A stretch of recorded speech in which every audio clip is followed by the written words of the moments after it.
Hello, and welcome to the turbulent world with me, James M. Dorsey, as your host.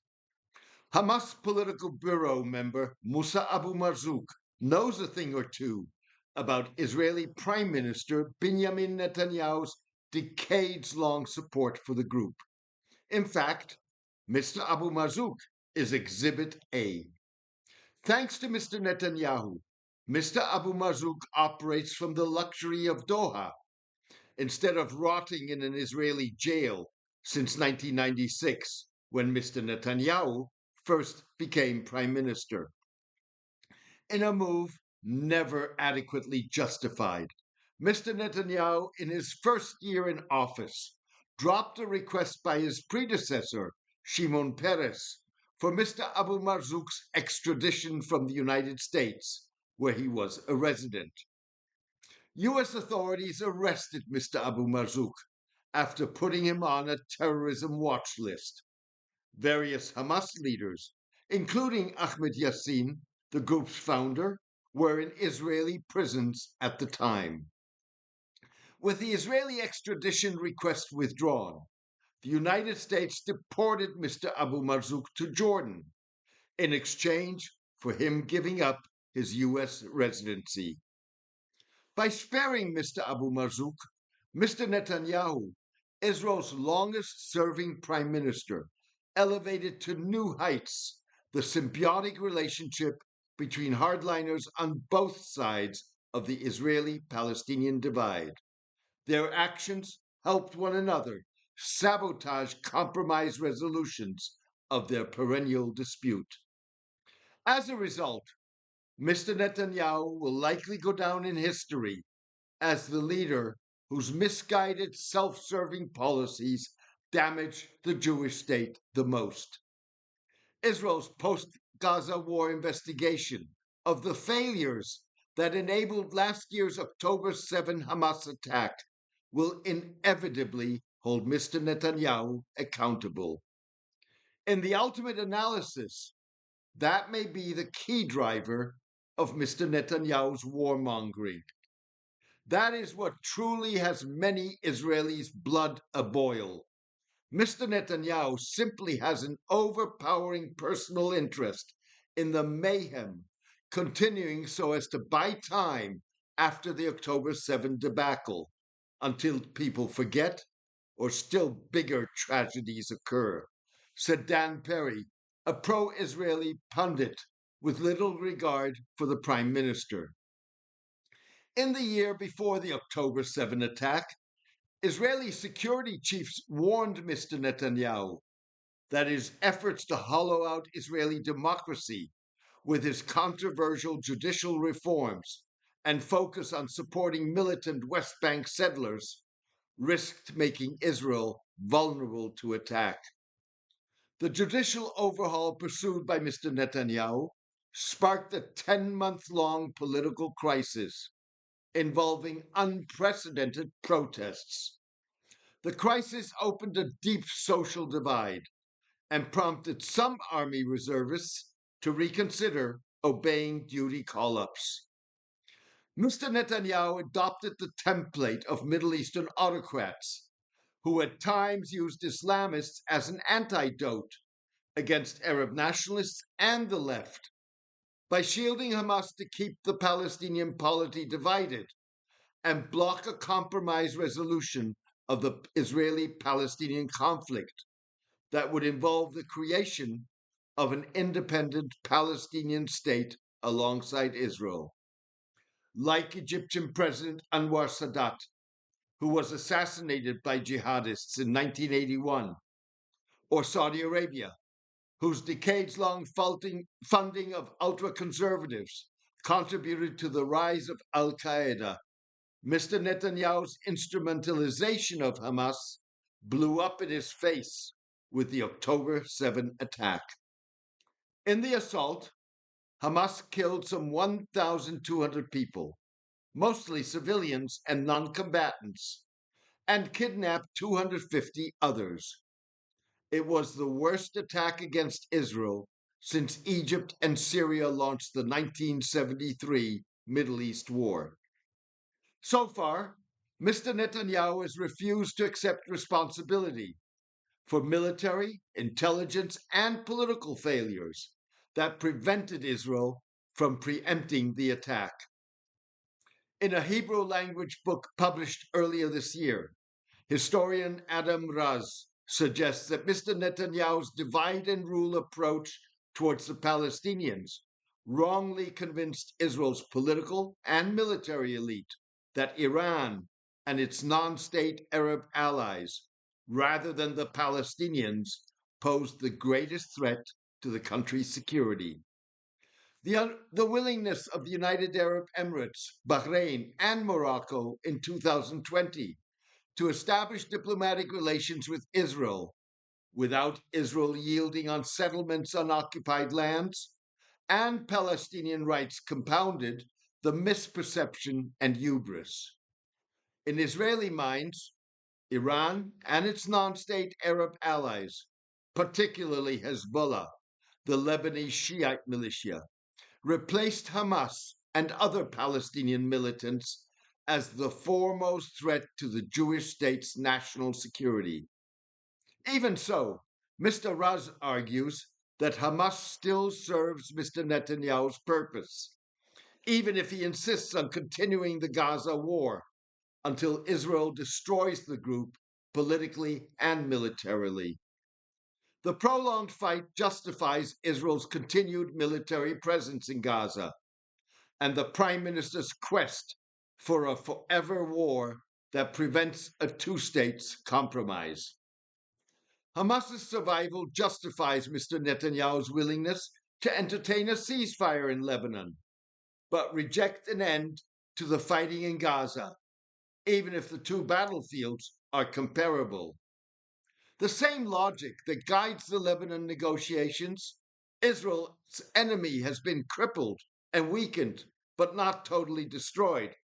And now it's time to end the fighting, is just as relevant in the case of Gaza, noted Haaretz journalist Amir Tibon. This week, Mr. Netanyahu told a parliamentary committee he would reject any ceasefire involving a complete Israeli withdrawal from Gaza. Israel's military command and intelligence chiefs believe a withdrawal is needed to free some 100 hostages still held by Hamas, as does a majority of Israelis. A weekend poll showed 69% of Israelis favoring a deal with Hamas to return the remaining hostages in exchange for an end to the Gaza war. 52% identified politics, that is, Mr. Netanyahu, as the major obstacle to a deal. Don't make the mistake of thinking, even now, that as long as Netanyahu and his present government are responsible for making decisions, the Hamas regime will collapse. Sustaining Hamas is more important to Netanyahu than a few dead kibbutzniks, Mr. Raz has argued for the past year. Kibbutzniks are members of Israeli collective settlements bordering Gaza, whom Hamas fighters killed or kidnapped in the October 7 attack. In his book, whose English title would read The Road to October 7, Binyamin Netanyahu, The Production of the Endless Conflict and Israel's Moral Degradation, Mr. Raz documents how the Prime Minister's support of Hamas kicked into high gear in 2009, going far beyond asking Qatar in 2017 to fund the group's civic operations in Gaza. Returning as Prime Minister in 2009 after a 10-year hiatus, Mr. Netanyahu restricted the Israeli military's cooperation with the security forces of Palestine President Mahmoud Abbas's internationally recognized West Bank-based Palestinian Authority, or PA, in confronting Hamas. Almost a decade later, Mr. Netanyahu asked Qatar to significantly increase its modest funding to prevent the collapse of the Hamas government after Mr. Abbas stopped paying Gazan government salaries, even after Hamas expelled the authority and the president's al-Fatah movement, in a bloody power grab in 2006. In addition, Mr. Netanyahu encouraged Qatar to move from bank transfers to cash payments, involving a car carrying $30 million in suitcases entering Gaza once a month through the Rafah crossing that separates the Strip from Egypt. Mr. Netanyahu is the father of the concept of strengthening Hamas, said retired Major General Gadi Shamani, a former commander of the military's Gaza division. The MO of Netanyahu's policy since his return to the Prime Minister's office in 2009 has and continues to be, on the one hand, bolstering the rule of Hamas in the Gaza Strip, and on the other, weakening the Palestinian Authority, Mr. Raz noted. When Netanyahu declared in April 2019 that we have restored deterrence with Hamas and that we have blocked the main supply routes, he was lying through his teeth. For over a decade, Netanyahu has lent a hand to the growing military and political power of Hamas. Netanyahu is the one who turned Hamas from a terror organization with few resources into a semi-state body, Mr. Raz added. Netanyahu knew that Hamas was not going to use the money for the welfare of Gaza's children or the modernizing of the Strip, but rather for building tunnels and purchasing weapons, turning Gaza into a Spartan state at war with Israel. Yet still, he did it for the sake of eliminating the possibility of a two-state solution, Mr. Raz said. In doing so, Mr. Netanyahu and assassinated Hamas leader Yahya Sinwar did each other's bidding. Both men opposed ending the conflict in anything but a zero-sum game, rejected a two-state solution, and dealt in death to achieve their goals. Revenge is the logic of Sinwar and Netanyahu, Mr. Raz said. In a 2018 Hebrew language note to Mr. Netanyahu's then National Security Advisor, Meir Ben Shabbat, Mr. Sinwar, who learned Hebrew during his 22 years in Israeli prison, appeared to call the suitcase arrangement a calculated risk. Mr. Sinwar was one of 1,027 Palestinians released from prison in 2011 on Mr. Netanyahu's watch, in exchange for Hamas-held Israeli soldier Gilad Shalit. Mr. Raz and senior Israelis, including former Prime Minister Naftali Bennett, former Deputy Prime Minister Avigdor Lieberman, and former Defense Minister Benny Gantz, charged that Mr. Netanyahu would go to any length to ensure Hamas's survival.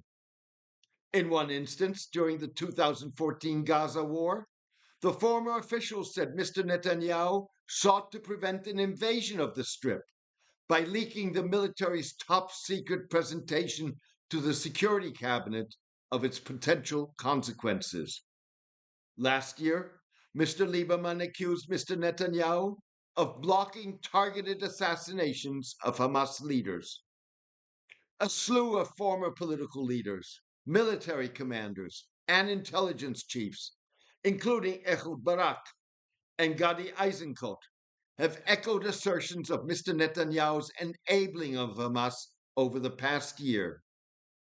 Speaking to lawmakers of his Likud party in 2019, Mr. Netanyahu defended his policy.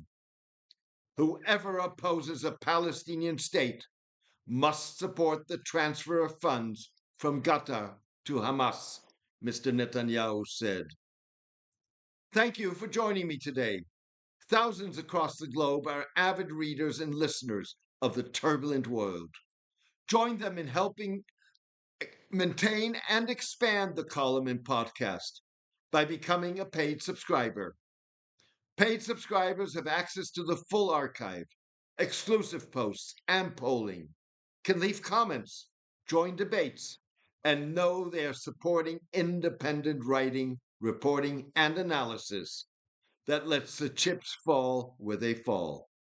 You can contribute by going to jamesmdorsey.substack.com and choosing one of the subscription options. Thank you for your support and loyalty. Take care and best wishes.